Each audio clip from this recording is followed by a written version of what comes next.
Assalamu alaikum wa rahmatullahi wa barakatuh. This is your brother Sa'id Tasneem. I have a very special person here with me, somebody who just did an interview with me. This is a brother, I'm sure you've heard of him, I'm sure you've seen his videos. There's so many Muslims that have benefited, alhamdulillah. Eddie with the Deen show. Check this out. Assalamu alaikum, Eddie. Assalamu alaikum wa rahmatullahi wa barakatuh. May the peace, mercy, and blessings of the Almighty be upon you. How you guys doing? Assalamu alaikum. MashaAllah, it's so amazing. SubhanAllah. I know brother Eddie, he interviews everybody, but I wanted to interview him. I'm just gonna ask him a few quick questions, inshallah. And I caught him off guard. He didn't know I'm gonna do this, but I was like, I'm here, Eddie's here, let's ask him a few questions. Eddie, I know you interview a lot of people, and you hear a lot of inspirational stories. You hear about how people came to Islam and what they went through.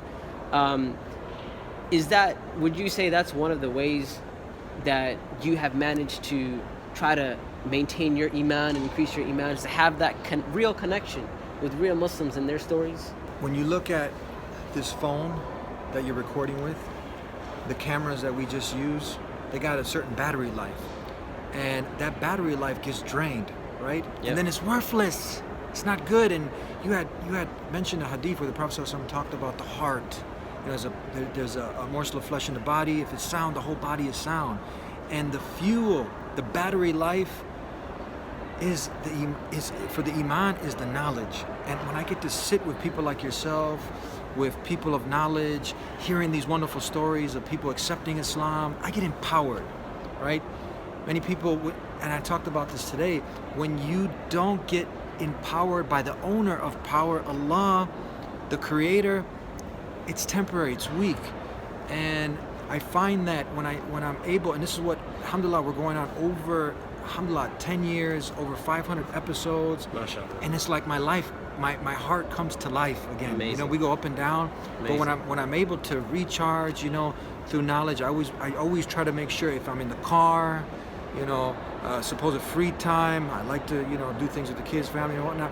But I try to make sure that it's not wasted time. I make sure that I'm recharging, and through the things that you know, every time you're reading a book, you're listening to a lecture, you're listening to a talk, a dialogue about Islam, something that has to do with the Deen, you're on Allah's time clock. You know that, right? Yep. Right? It's Yep. an act of ibadah. Yep. And it's so much different than sometimes you can get caught up into doing something that's a waste of time, and you're not on Allah's time, you're not getting rewarded for that time, and then the iman starts affecting the heart, right? Definitely. You know what, subhanAllah, what Eddie mentioned, I get this question a lot, the question about iman, like how do I maintain my iman? And I'm always like, iman is it's not an on and off switch, right? This is not like on or off, it's our day-to-day stuff, you know, like constantly working on our iman. And that's why, I think it's amazing that, you know, with all the content that Eddie has out there, you know, even if you, and this is a personal testimony, and, you know, he doesn't know I was going to say this, but just listen to some of these interviews and revive your iman, right? None of us are perfect. Our iman isn't always going to be at 100%, but we need things like this. We need knowledge, we need inspirational stories, we need experiences, and that's why, you know, the Quran is full of what? Stories, right? Stories. Why? Because that's a means of inspiration for us. Real quick, Eddie, I'm not going to keep this long, but if you could share with us one story, one incident from your life, and I know I'm putting you on the spot, I apologize for that, but something from your life that, you know, you found to be inspirational or that helped you out, inshallah. The moments of motivation, inspiration is usually when I sit down with different individuals.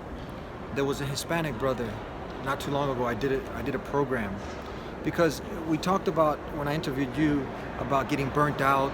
A lot of times people who are, you know, everyone has to at some point, you might have an Arabic or you got a Muslim name, and then you're just going through the rituals, right? You're taking it for granted. Yeah.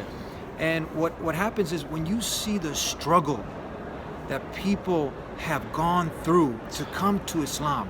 This brother was kidnapped. This brother went through all sorts of trauma and drama until he just was like, God, wherever you are, and I see this when I talk to people. I see this when someone opens up their heart and they just ask something so basic and so simple. But people, they go around the world and back, and they don't do something. There's brilliance and simplicity. Allah has made it simple. And if you ask Allah for guidance, He will facilitate a way.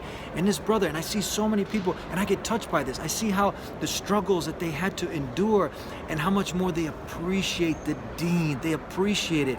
He was like, God, just wherever you are, if you're in Buddhism, if you're in Hinduism, if you're, just guide me. And alhamdulillah, Allah opened up that door. And there were so many people who stuck it out. Allah tested them, tested their sincerity, and they're still with us strong today. I get inspired by that. That motivates me. I said, what you got to complain about? Look at that, man. These people who have just, look, anything that's worth anything is in the ground. It's deep in there. So people have, with the Islamophobia machine, it's a $200+ million annually. It's spent to debase Islam, throwing dirt on it. So Allah tests your, you gotta dig a little bit. You gotta find that treasure like without digging, without some work.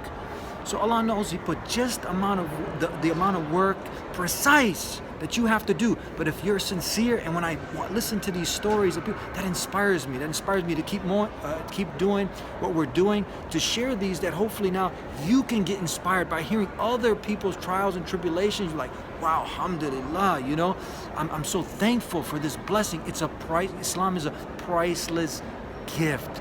Don't lose it. Don't lose it. Appreciate it. Live it. Get empowered by it.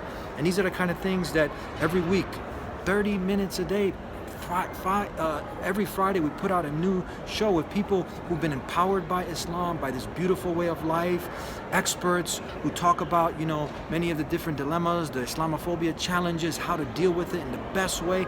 Tune in. What do you got to lose? Nothing, but so much to gain. Jazakallah khair, Brother Eddie. I'm so glad you mentioned that, because sometimes we think, if my iman's not going up with this or that particular thing, then, what's the point? You never know what will be the source of your iman going up. It could be a video, it could be a conversation. We just got to be conscious beings. We got to have our hearts open. Jazakallah khair, Brother Eddie. I'm not going to hold you up for too much longer. I want to shake your hands, so I'm going to have to switch hands. Bismillah, let's try this. Jazakallah khair, Brother Eddie. And I make dua that Allah subhanahu wa ta'ala blesses your efforts and keeps you going. And I ask everybody who's watching this to keep watching Brother Eddie's Deen show.